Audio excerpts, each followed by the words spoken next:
Il est 23 h, bonsoir à tous et merci de votre attention. Tout de suite, les titres à la une de l'actualité. Le Premier ministre Patrick Achi a remis sa démission et celle de son gouvernement au chef de l'État, Alassane Ouattara, au cours du Conseil des ministres qui s'est tenu ce mercredi au palais présidentiel. Démission acceptée par le chef de l'État, la formation d'un nouveau gouvernement est attendue d'ici la semaine prochaine. La première dame Dominique Ouattara a reçu ce mercredi à son cabinet Olivia Yassé. La Miss Côte d'Ivoire est désormais Miss Afrique en récompense de son sacre à cette compétition mondiale de beauté. La première dame lui fait don d'un appartement de 4 pièces d'une valeur de 26 millions de francs CFA. On en parle également dans cette édition avec Viviane Haït. En Afrique du Sud, de fortes pluies ont provoqué des inondations mortelles dans le KwaZulu-Natal. Plus de 300 personnes ont perdu la vie selon un bilan des autorités locales. Le président Cyril Ramaphosa est en déplacement dans cette zone frappée par ces pluies pour évaluer les dégâts et rencontrer les habitants. Voilà pour l'essentiel. Bonsoir à tous et merci de nous suivre. Jérôme Patrick Achi n'est plus le Premier ministre du gouvernement de Côte d'Ivoire. Il a remis sa démission et celle de son gouvernement au chef de l'État, Alassane Ouattara, au cours du Conseil des ministres qui s'est tenu ce mercredi au palais présidentiel. Démission acceptée par le chef de l'État, Alassane Ouattara, qui a d'ailleurs félicité l'ex-Premier ministre et son gouvernement pour l'engagement au service de la nation. La formation d'un nouveau gouvernement est attendue d'ici la semaine prochaine. Les précisions de Jérôme Kofi Abola. Ce mercredi 13 avril 2022, l'ambiance au palais présidentiel de la République de Côte d'Ivoire est à la démission du Premier ministre et de son gouvernement. L'événement s'est bien déroulé dans le cadre de la tenue de la réunion périodique, à savoir le Conseil des ministres.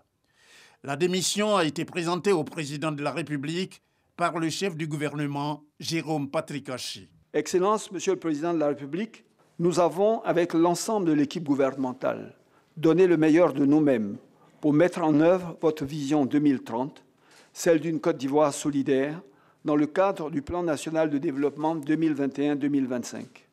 Nous avons ainsi poursuivi la réalisation de grands chantiers initiés par vos prédécesseurs sous votre haute conduite et élaboré, selon vos instructions, un deuxième programme spécial du gouvernement en cours d'exécution, pour continuer d'améliorer les conditions de vie au quotidien de nos populations.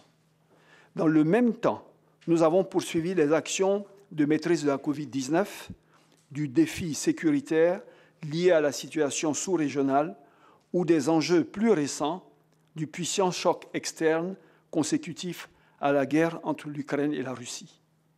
Dans ce contexte d'extrême exigence internationale, qu'elle soit sous-continentale ou mondiale, vous avez clairement exprimé votre volonté de procéder à un réaménagement du gouvernement. Je voudrais donc respectueusement vous présenter ma démission en tant que Premier ministre, chef du gouvernement, ainsi que celle de l'ensemble du gouvernement. Je voudrais saisir cette occasion solennelle pour traduire ma reconnaissance infinie à vous pour l'opportunité unique que vous m'avez offerte et l'insigne honneur que vous m'avez accordé de travailler à vos côtés et de continuer ainsi d'apprendre de vous. En acceptant la démission du Premier ministre et de son gouvernement, le président de la République a félicité toute l'équipe gouvernementale pour le travail bien fait. Il a promis que cette détermination à la tâche serait toujours de mise avec la nouvelle équipe d'environ 30 membres à mettre en place après la nomination d'un nouveau Premier ministre. Monsieur le Premier ministre, je voudrais vous féliciter et vous remercier pour votre engagement constant dans votre mission, pour votre attachement aux résultats, ainsi que pour votre importante contribution au développement de notre pays. J'exprime également mes félicitations et mes remerciements à tous les membres du gouvernement pour votre engagement au sein de l'équipe gouvernementale depuis un an. Votre nomination est intervenue dans une période difficile pour notre pays, avec le décès de feu le Premier ministre Ahmed Bakayoko, un an après celui de feu le Premier ministre Amadou Gon Coulibaly. Je voudrais, à cet égard, vous réitérer mes remerciements pour votre soutien dans ces moments difficiles. Tout au long de l'année écoulée, en dépit des conditions particulières liées à la gestion de la pandémie de Covid-19 et d'un contexte sécuritaire régional complexe, vous avez toutes et tous fait preuve d'engagement et de détermination dans la mise en œuvre de notre programme de société, une Côte d'Ivoire solidaire, dont l'objectif principal est l'amélioration des conditions de vie des Ivoiriens. Ainsi, grâce à une équipe gouvernementale volontaire, sous votre leadership, Monsieur le Premier ministre, nous avons pu accélérer les projets et les réformes et réaliser une très bonne performance économique avec une croissance de plus de 7%, plus précisément 7,4% en 2021. Je m'en félicite et je voudrais vous réitérer toute ma satisfaction. Monsieur le Premier ministre, vous venez de me remettre votre démission ainsi que celle de votre gouvernement. Je l'accepte.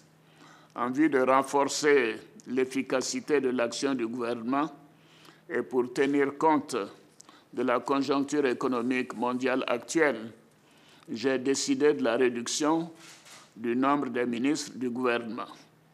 En effet, il est impératif de réduire les dépenses de l'État tout en les réorientant vers la résilience sociale et sécuritaire. La réduction du nombre des ministres entraînera naturellement le départ de certains d'entre vous. Je voudrais d'ores et déjà et réitérer à toutes et à tous mes remerciements pour le travail accompli.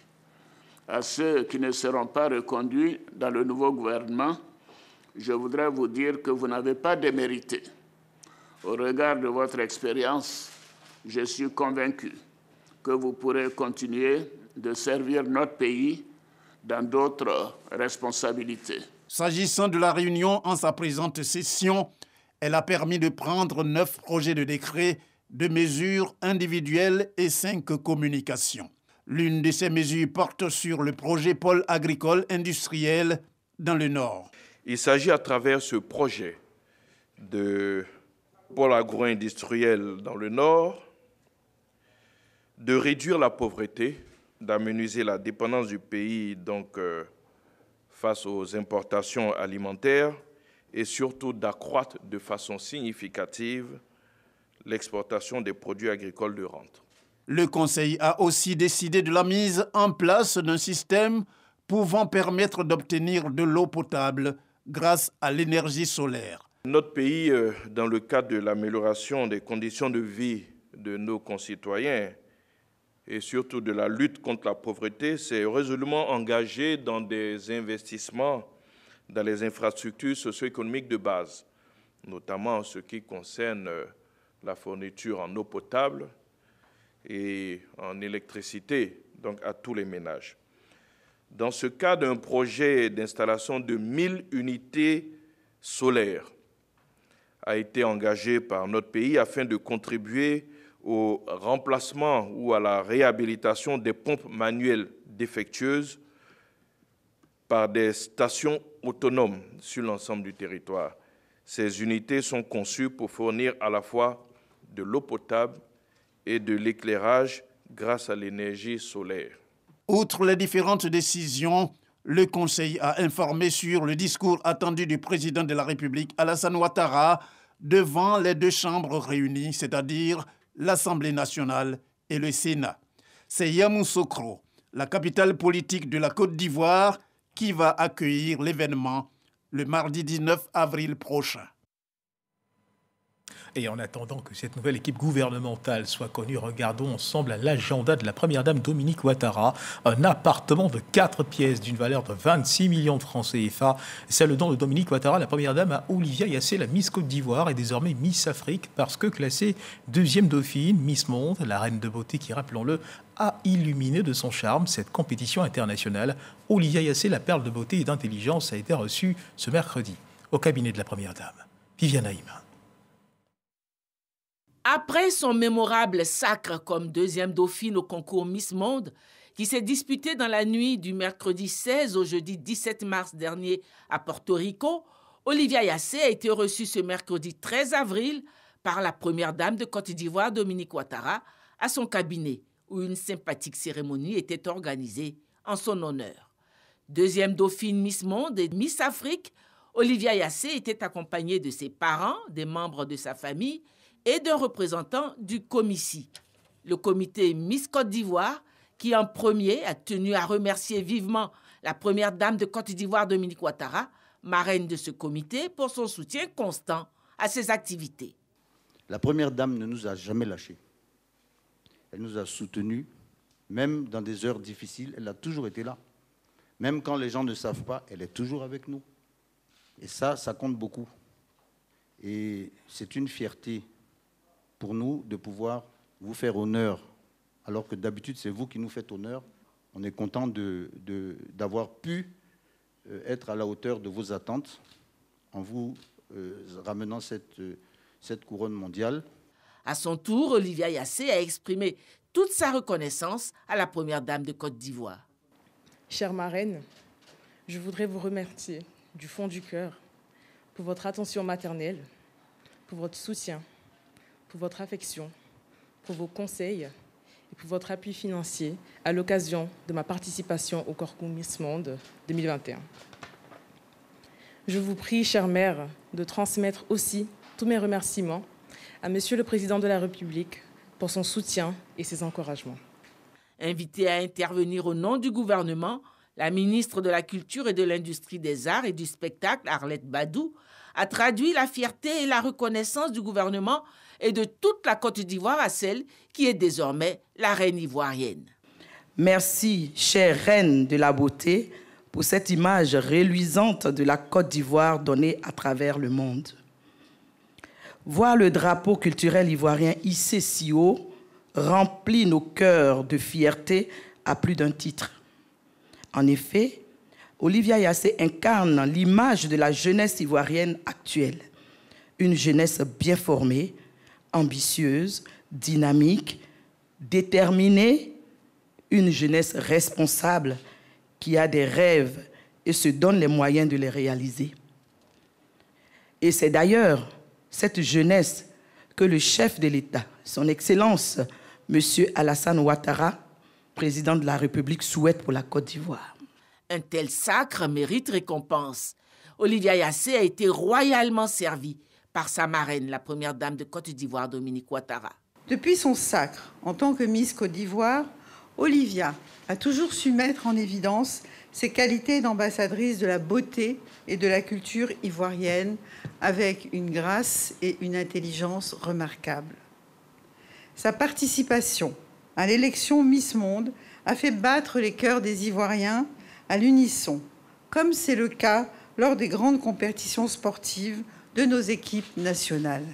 Chère Olivia, je voudrais, au nom de mon cher époux, le président Alassane Ouattara, et en mon nom propre, vous féliciter et vous dire que nous sommes fiers de vous. Merci d'avoir hissé haut le flambeau de la Côte d'Ivoire. À ce titre, je suis heureuse de vous offrir un appartement de 4 pièces d'une valeur de 26 millions de francs CFA au nom de ma fondation Children of Africa. Miss Afrique a reçu les clés de son appartement. À direction à présent Yamoussoukro, la capitale politique, pour suivre ensemble cette visite surprise du ministre du Commerce et de l'Industrie, Souleymane Diarra-Souba, dans un des nombreux commerces que compte la ville au Crocodile. Il s'est agi pour lui de vérifier si les prix plafonnés pour les produits de grande consommation sont respectés et surtout de s'assurer de l'application stricte des prix fixés par le gouvernement que révèle la réalité du terrain. Après constat, et bien pour le savoir, suivons ensemble ce reportage de Kader Sogodougou. Nous sommes à l'entrée d'une grande surface commerciale à Yamoussoukro. Un client inhabituel, Souleymane Diarra-Souba, chariot en main, sillonne les rayons pour faire des emplettes. En réalité, En sa qualité de ministre du Commerce et de l'Industrie, il vient s'assurer que le produit de grande consommation vendu dans ce magasin respecte les prix fixés par le gouvernement dans le cadre de la lutte contre la cherté de la vie. Une opportunité d'indiquer à nos populations que les décisions que le gouvernement prend sont des décisions qui sont effectivement appliquées sur le terrain. Et depuis ce matin, j'ai pu moi-même faire mes achats et noter que tous les prix des produits plafonnés décidés par le gouvernement sont effectivement respectés ici à Yamoussoukro, dans ce magasin.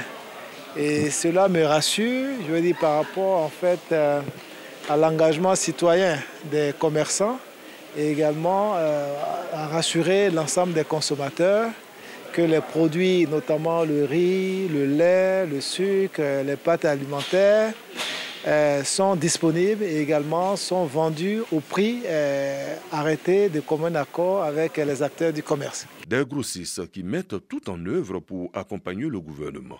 Les associations de commerçants ne sont pas en reste. Depuis le plafonnement des prix, depuis le début du mois, le Ramadan, en tout cas, beaucoup de clients, notre passage client a augmenté et le chiffre d'affaires aussi a augmenté. Donc vraiment, si c'est respecté, l'Ivoirien pourra manger à sa faim sans difficulté. Pour nous, notre souhait que les commerçants, dans leur diversité, puissent accompagner le gouvernement dans cette période un peu difficile.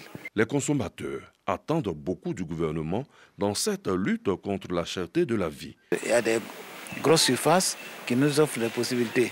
Mais quant aux détaillants, on ne sent pas encore qu'il y a un effort de diminution des prix. Justement, au grand marché de Yamoussoukro, le ministre a pu se rendre chez un détaillant pour toucher du doigt les réalités.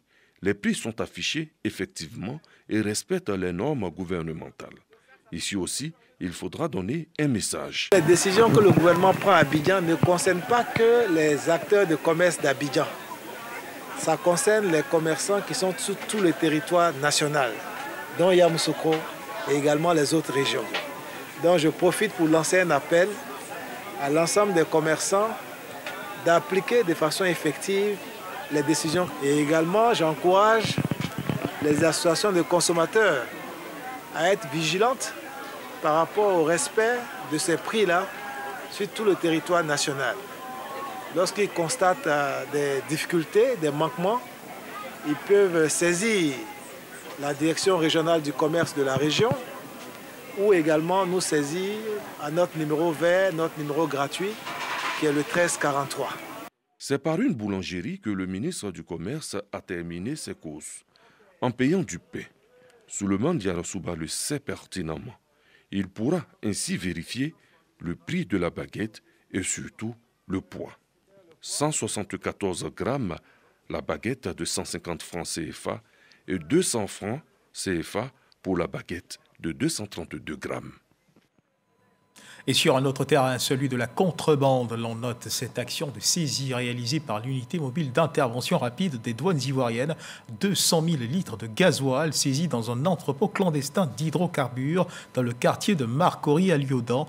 Au mépris des règles de sécurité, ce dépôt clandestin de gasoil partageait l'espace d'une zone d'habitation à forte densité. Lanciné Bakayoko. C'est au cours d'une patrouille que les agents des douanes ont intercepté ce camion-citerne bourré de gasoil de contrebande. Pris la main dans le sac, le trafiquant n'a eu d'autre choix que de conduire les enquêteurs dans l'entrepôt clandestin de carburant situé à l'arrière-cour d'un terrain clôturé à Marcory à Lyodan sans fil. Et là, surprise. 4 cuves, un dispositif de pompage, un système de canalisation métallique permettant le ravitaillement du gasoil et le déversement direct des déchets dans la lagune. Les 4 cuves font 180 000 litres de carburant gasoil ainsi que les 20 000. La saisie donc, de ce jour donc, porte sur une quantité totale donc, de 200 000 litres de carburant gasoil. En agissant ainsi, le contrevenant se rend coupable d'importation en contrebande de marchandises sur le territoire douanier. Une infraction prévue par le Code des douanes. En attendant d'appliquer la loi dans toute sa rigueur, l'administration douanière déplore l'exercice d'une activité aussi dangereuse dans une zone d'habitation à forte densité au mépris des normes environnementales et de sécurité. Un péril que les populations devraient aider à éradiquer. Parlons à présent de cette tournée de sensibilisation à laquelle s'est engagé ce mercredi le directeur général du Haut Conseil du patronat des entreprises de transport de Côte d'Ivoire. Objectif de cette tournée est sensibiliser un certain nombre de transporteurs qui se sont saisis de l'augmentation de 60 francs observée le 1er avril dernier du litre de l'essence à la pompe pour augmenter le coût du transport sur leur ligne. Si certaines lignes qui pratiquaient ces augmentations sont revenues aux anciens tarifs, d'autres lignes sont encore à la traîne. Reportage de Walter Amadou Ouattara. Cocody, gare du zoo dédiée aux taxis communaux, appelés aussi Woroworo. Le directeur général du Haut Conseil du patronat des entreprises de transport routier est sur le terrain. Après donc l'augmentation du prix du carburant à la pompe, notamment l'essence, nous avons travaillé avec le ministère des Transports et suite à ces rencontres, nous avons demandé à tous nos responsables sur le terrain d'intervenir sur les lignes pour que nos conducteurs ne puissent pas procéder à des hausses de tarifs de transport. Et nous sommes nous-mêmes sur le terrain en vue de nous assurer que les consignes qui ont été données ont été respectées. Ici, malgré l'évolution de 60 francs CFA du prix du litre d'essence à la pompe, les différents titres de transport restent inchangés selon des conducteurs de taxi-compteurs et Woroworo ainsi que leurs usagers. C'est vrai, chaque fois que je viens, il n'y a pas de changement. En tout cas, le tarif est toujours le même, 250. Le prix de transport, en notre niveau, ça n'a pas changé. C'est le même constat dans la commune d'Adjamé. Je fais Yopougon à Djamé. Le tarif de transport, c'est combien par passager? C'est 300 francs.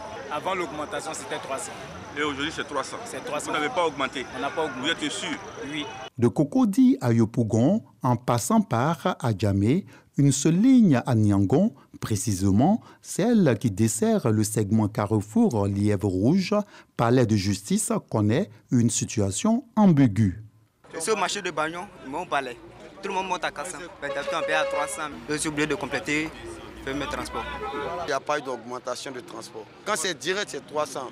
Mais si tu veux décomposer, ça va te revenir à 400. Parce que tu es obligé de prendre 200 pour descendre à l'Ubafrique et encore 200 pour aller au palais.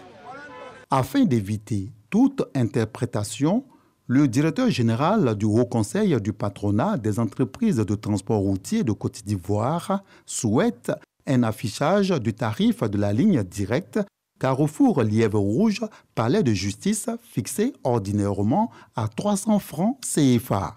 Et la décomposition Carrefour Lièvre Rouge, Lubafrique, palais de justice dont le tarif habituel est 200 francs CFA par étape.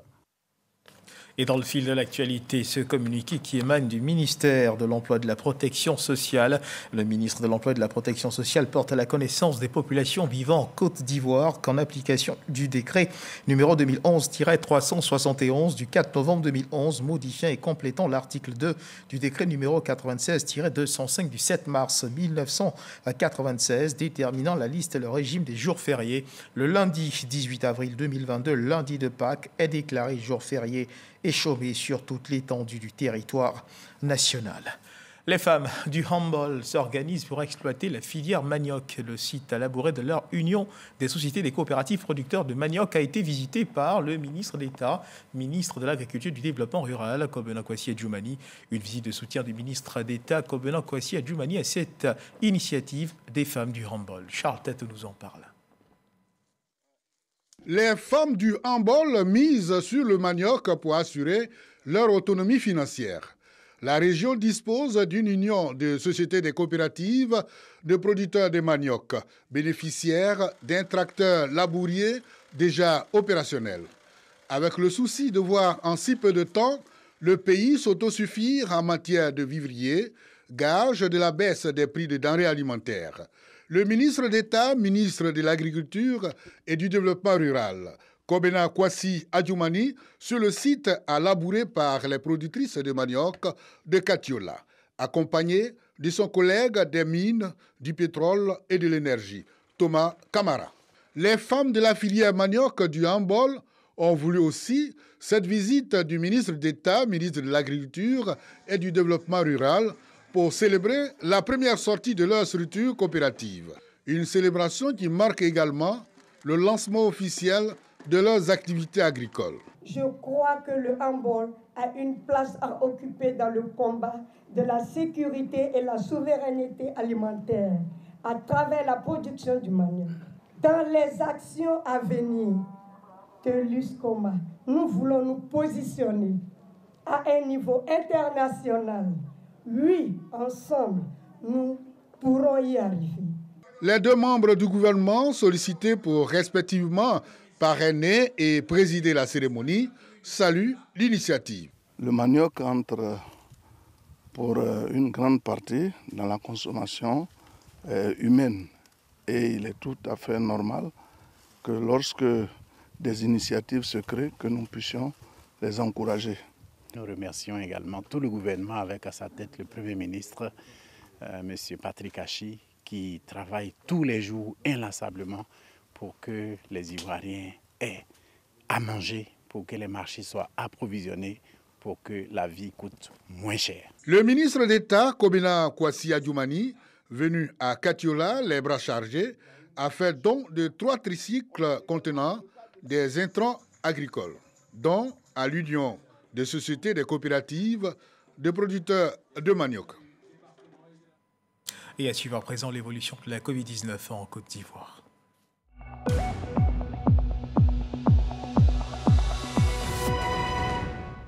Le ministère de la Santé et de l'Hygiène publique de la couverture maladie universelle a enregistré ce mercredi 13 avril 2022 4 nouveaux cas de Covid-19 sur 993 échantillons prélevés, soit 0,4% de cas positifs, 3 guéris et 0 décès. À la date du 13 avril 2022, la Côte d'Ivoire, notre pays, compte donc 81 838 cas confirmés, dont 81 004 personnes guéries, 797 décès et 28 cas actifs. Le nombre total d'échantillons est de 1 485 035. Le 12 avril, 17 162 doses de vaccins ont été administrées, soit un total de 12 105 496 doses du 1er mars 2021 au 12 avril 2022. Et rappelons également que le ministre de la Santé et de l'Hygiène publique de la couverture maladie universelle invite toutes les personnes de plus de 12 ans à se faire vacciner dans les centres de vaccination. La vaccination contre la Covid-19, qui, rappelons-le, est gratuite et volontaire. Des violences communautaires ont fait récemment 7 morts dans le département de Ouangolo-Dougou. Après le retour au calme, l'heure est à la sensibilisation des populations pour prévenir tout conflit. Et sur instruction du ministre d'État Diéné Birima Ouattara, des missions de paix sillonnent le département. Les populations de Ouangolo-Dougou ont été invitées à faire de la paix un besoin quotidien. Kader Sogodogo. Ces populations sont venues des villages de la sous-préfecture de Ouangolo-Dougou pour écouter les émissaires du président de région, le ministre d'État Diéné Birima Ouattara. Une rencontre qui sonne comme une invitation à préserver un climat apaisé. Le récent conflit entre un village de Diawala et un autre de Niélé a laissé des souvenirs douloureux. 7 morts. Il faut donc mettre tout en œuvre pour que cela ne se reproduise plus dans le département. Faire de la politique ce soir, c'est apporter le développement. Faire de la politique ce soir, c'est apporter l'entente, c'est apporter le bien-être à ses parents. Voilà un peu la logique dans laquelle nous nous sommes inscrits et sur laquelle se fonde notre solidarité. Nous avons parlé entre fils et papa, entre fils et maman. Donc nous nous comprenons, nous nous sommes très bien compris et nous partons satisfaits et heureux pour transmettre à notre leader qui est le ministre d'État pour dire que nous avons vu nos parents, nous avons discuté avec nos parents, que nous nous sommes compris. La chefferie sera au premier plan pour maintenir la cohésion sociale.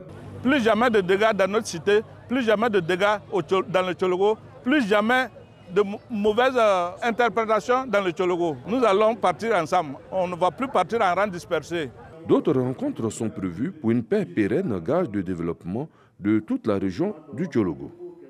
Dans l'actualité internationale, en Afrique du Sud, de fortes pluies ont provoqué des inondations mortelles dans le KwaZulu-Natal.